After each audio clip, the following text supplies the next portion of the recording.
भी ना हो जाए कहीं।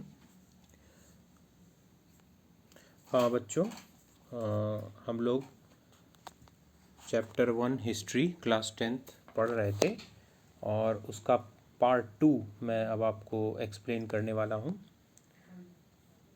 हम लोग पहुँच गए थे फर्स्ट वीडियो में। मैंने आप लोगों को इसका एक थोड़ा सा इंट्रोडक्शन दिया था इस चैप्टर का, नेशनलिज्म इन यूरोप। अब हम लोग फ्रेडरिक सोर्यू के बारे में डिस्कस कर रहे थे कि फ्रेंच आर्टिस्ट, उसने सीरीज़ ऑफ पेंटिंग बनाई थी और किस तरह से उसने दिखाया था फर्स्ट पेंटिंग में कि यूरोप और अमेरिका के पुरुष और स्त्री और अलग अलग उम्र के और अलग अलग सामाजिक समूहों के, सोशल क्लासेस के, वो एक लंबी सी ट्रेन जैसा स्ट्रक्चर बनाते हुए स्टैचू ऑफ लिबर्टी को पास ऑन कर रहे हैं, है ना। As you would recall, artists of the time of the French Revolution personified liberty as a female figure.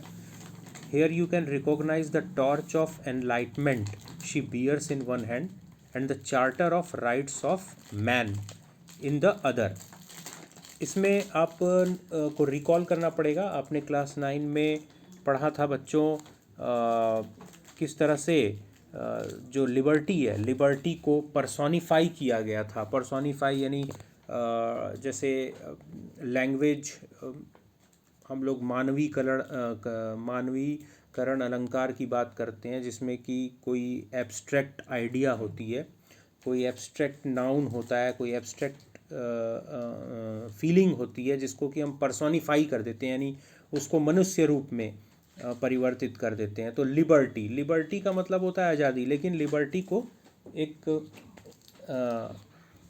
महिला के रूप में, है ना, एक महिला फिगर के रूप में दर्शाया गया था फ्रेंच रिवॉल्यूशन के समय।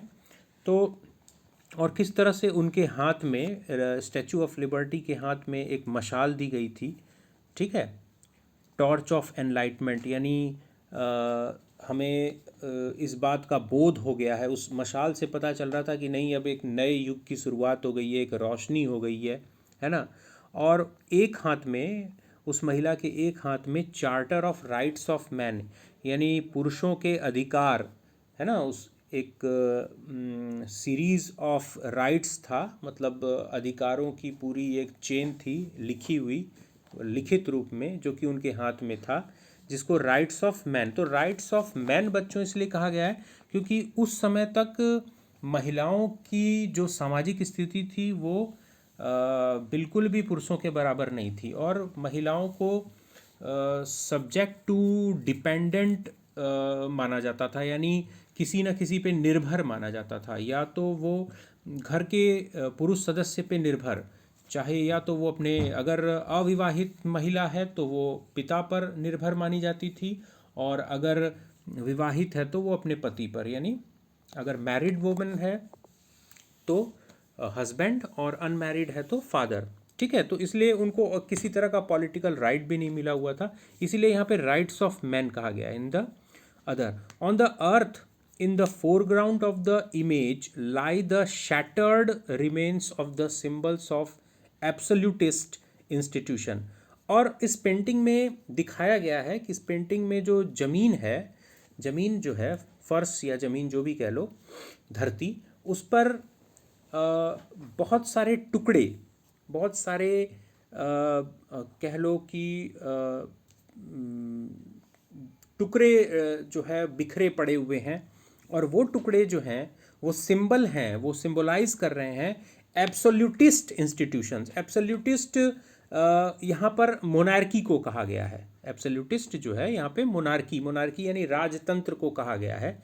जो भी राजतंत्र या उससे जुड़ी हुई जो चीज़ें थी, यानी उसकी जो सेना थी और उसका जो अत्याचार पूर्ण रवैया था, जो वो लोगों पर अत्याचार करते थे, है ना, उसको सिंबल के रूप में जमीन पे, फर्श पे बिखेरा गया है टुकड़ों के रूप में। तो ये, इसका मतलब जो आर्टिस्ट है, जो फ्रेडरिक सोर्यू है, उसने ये दिखाने की कोशिश की है कि किस तरह से राजतंत्र वाली जो व्यवस्था है उसको तोड़ दिया गया है, समाप्त कर दिया गया है। अब डेमोक्रेसी आने का समय हो गया है।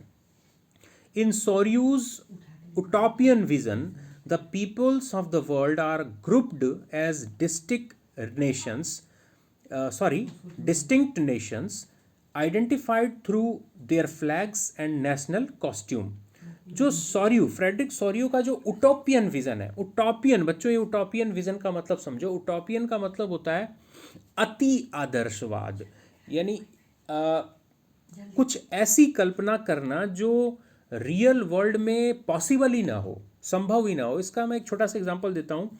जैसे अगर आप ये कल्पना कर लें कि सभी लोग जो हैं वो एकदम शांति प्रिय हो जाएं, हर जगह मतलब एकदम शांति रहे, समाज में कहीं चोरी ना हो, अत्याचार ना हो, कोई झूठ ना बोले, कोई किसी को मारे ना, कोई हत्या ना करे, कोई डकैती ना करे, सब अपना अपना काम करें, सब नियमों का पालन करें, सब एक सिद्धांत के तहत जीवन व्यतीत करें, है ना। तो इज़ दैट पॉसिबल? ये तो पॉसिबल कभी नहीं हो सकता, है ना। जैसे हम कहते हैं ना कि हमारी 5 उंगलियां हैं, पांचों कभी बराबर नहीं हो सकती। तो ये ना फ्रेडरिक सॉरियो का ये एक उटोपियन विज़न माना गया, यानी कि सब हर जगह मतलब अच्छा हो जाए, हर जगह डेमोक्रेसी हो जाए, लोग जो है पूरा जगह लोकतंत्र हो जाए और सब मान ले, कहीं राजतंत्र ना रहे, है ना, लोग एक दूसरे का सम्मान करें, लिबर्टी हो, इक्वलिटी हो, इसलिए उटोपियन विजन कहा गया इसको, ठीक है। अति आदर्शवाद, यानी एक आदर्शवाद होता है लेकिन एक अति आदर्शवाद, यानी जो कि संभव ही नहीं है, ठीक है। The peoples of the world are grouped, यानी पूरे संसार के लोगों को की ग्रुपिंग की गई है एज डिस्टिंक्ट नेशन, यानी अलग अलग राष्ट्रों के रूप में। बच्चों, आज की डेट में जो हम लोग देखते हैं कि हमारा भारत है, पाकिस्तान है, बांग्लादेश है, यूरोप में फ्रांस है, ब्रिटेन है, हंगरी है, हॉलैंड है, जर्मनी है, इटली है ना। तो उस समय ऐसा नहीं था। उस समय मैंने आपको पहले फर्स्ट पार्ट में ही बताया था कि पूरा यूरोप जो है ना वो अलग अलग नेशन नहीं था, बल्कि मोनार्कियल स्टेट्स थे, प्रिंसली स्टेट्स थे, रियासतें थी, अलग अलग राजाओं का, राजवंशों का शासन था। तो उस समय ये एक नई कल्पना थी, है ना, डिस्टिंक्ट नेशंस, अलग अलग राष्ट्र, ये एक नई कल्पना थी उस कलाकार के लिए। और उनकी पहचान उस फोटो में, उस चित्र में, जो पेंटिंग उसने बनाई थी, identified through their flags and national costumes, है ना। उनके अलग अलग झंडे थे, उन झंडों की वजह से वो लोग पहचान में आ रहे थे, और उनकी जो राष्ट्रीय पोशाक, नेशनल कॉस्ट्यूम, जो उनकी राष्ट्रीय पोशाक, जो ड्रेस थी, उसकी वजह से वो लोग पहचान में आ रहे थे। Leading the procession way past the Statue of Liberty are the United States and Switzerland. इसमें दिखाया गया था कि ये जो लॉन्ग ट्रेन, ये जो लोगों की अलग अलग झंडा उठाए लोग जो पूरे वर्ल्ड के जो या यूरोप के जो आगे चले जा रहे हैं लाइन बनाकर, तो उसको लीड, यानी उसका नेतृत्व जो है वो यूनाइटेड स्टेट्स के लोग और स्विट्जरलैंड के लोग कर रहे थे। तो बच्चों, इसके पीछे भी एक रहस्य है। इसके पीछे रहस्य ये है कि उस समय तक यूनाइटेड स्टेट्स ऑफ अमेरिका और स्विट्जरलैंड, वहाँ पर एक तरह से रिपब्लिकन एडमिनिस्ट्रेटिव सिस्टम या डेमोक्रेटिक सिस्टम आ चुका था वहाँ पर। तब तक लोकतांत्रिक व्यवस्था शुरू हो चुकी थी, इसलिए उनको लीडर कहा गया, ठीक है, जो कि स्टैचू ऑफ लिबर्टी से पास गुजर रहे थे, विच by this time were already nation states. बताया मैंने, वो ऑलरेडी नेशन स्टेट बन चुके थे। France identifiable by the revolutionary tricolor had just reached the statue। और उसने दिखाया कि कैसे अमेरिका और स्विट्जरलैंड, यूएसए और स्विट्जरलैंड जो है स्टैचू ऑफ लिबर्टी से आगे गुजर चुके थे, और फ्रांस बस अभी जस्ट पहुंचा ही है। तो ये कहने का मतलब, जो फ्रेडरिक सोरियो ने ये दिखाया, इसका मतलब ये था कि फ्रांस ने अब यूरोप में शुरुआत कर दी है। यानी फ्रांस जो है, आप लोगों ने पिछले साल पढ़ा था कि किस तरह से 1789 के बाद परिस्थितियां वहाँ पर बदली और किस तरह से वहाँ डेमोक्रेसी की शुरुआत हुई, लिबर्टी की शुरुआत हुई, है ना। तो इसीलिए उसने दिखाया कि बस अब तीसरे नंबर पे फ्रांस ही है जो कि एक डेमोक्रेटिक स्टेट और बनने वाला है, ठीक है। she is followed by the peoples of Germany bearing the black, red and gold flag। और फिर उसके पीछे, फ्रांस के पीछे जर्मनी के लोग, जिन्होंने कि ब्लैक, रेड और गोल्डन फ्लैग ले रखा है।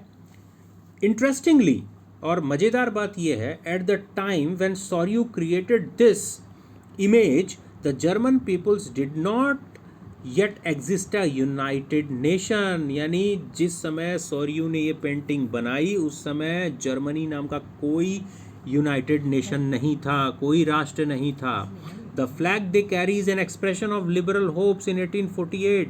जो झंडा उन लोगों ने ले रखा था, उठाया था, वो जो दिखाया था सॉर्यू ने, वो झंडा बता रहा था कि उनको आशाएं थी कि वो कभी यूनिफाई होंगे, एक जर्मन राष्ट्र के रूप में, जर्मन स्पीकिंग लोग, है ना, unify the numerous German speaking principalities यानी रियासतें, है ना, कि जर्मन स्पीकिंग प्रिंसिपैलिटीज़ जो हैं, जो जर्मन बोलने वाली रियासतें हैं, वो भविष्य में एक होकर एक नेशन स्टेट बनाएंगी जिसका कि एक डेमोक्रेटिक कॉन्स्टिट्यूशन होगा, एक लोकतांत्रिक संविधान होगा। Following the German peoples are the people of Austria. उसके बाद जर्मन लोगों के बाद ऑस्ट्रिया के लोग, ऑस्ट्रिया एक देश है ना। फिर the kingdom of two Sicilies, Lombardy, Poland, England, Ireland, Hungary and Russia. उसके बाद वन बाय वन बताया कि किस तरह से किस किस देश के लोग हैं, नेशन स्टेट के लोग हैं। फ्रॉम द हेवेंस, और ऊपर उसने दिखाया अपने पोर्ट्रेट में कि ऊपर यानी स्वर्ग में क्या हो रहा है भैया। अबाउ क्राइस्ट यानी जीसस क्राइस्ट जो हैं, ईसा मसीह, सेंट्स यानी बहुत सारे जो साधु संत हैं, एंजल्स जो अच्छी आत्माएं हैं, गेज अपॉन द सीन, वो इस सीन को देख रहे हैं, बहुत खुश होकर देख रहे हैं। They have been used by the artist, तो आर्टिस्ट ने इसको क्यों यूज़ किया है, to symbolize fraternity among the nations of the world. और उसने दिखाया है कि किस तरह से जो है अलग अलग जो राष्ट्र हैं, है ना, उनके बीच में भाईचारा है, सौहार्दपना है ना, सब आपस में एक दूसरे का सम्मान कर रहे हैं, कहने का मतलब। ये यहाँ तक हो गया बच्चों। ये मेन इम्पॉर्टेंट पार्ट था फ्रेडरिक सॉर्यू का, जो कि मैंने आपको बताया। इसके बाद ये जो नेक्स्ट पैराग्राफ है ये सिर्फ इंट्रोडक्शन है, आगे आप इसको समझाना मैं समझता हूँ कि बहुत ज़्यादा ज़रूरी नहीं है। अब हम लोग नेक्स्ट पेज में जाएंगे बच्चों। इसके जो इस चैप्टर के नोट्स हैं वो मैं आपको अवेलेबल करा दूँगा, या तो आपको वीडियो में अवेलेबल करा दूँगा या फिर मैं इसका लिंक आपको भेज दूँगा, आप उसको सब्सक्राइब कर लीजिएगा, है ना। डिस्क्रिप्शन बॉक्स में आपको मिल जाएगा इसके नोट्स, ठीक है। ओके, आगे बढ़ते हैं बच्चों, ठीक है। अब मैं आपको नेक्स्ट वीडियो में यानी पार्ट 3 में आपको फिर से मैं इस चैप्टर को कंटिन्यू करूँगा। ओके।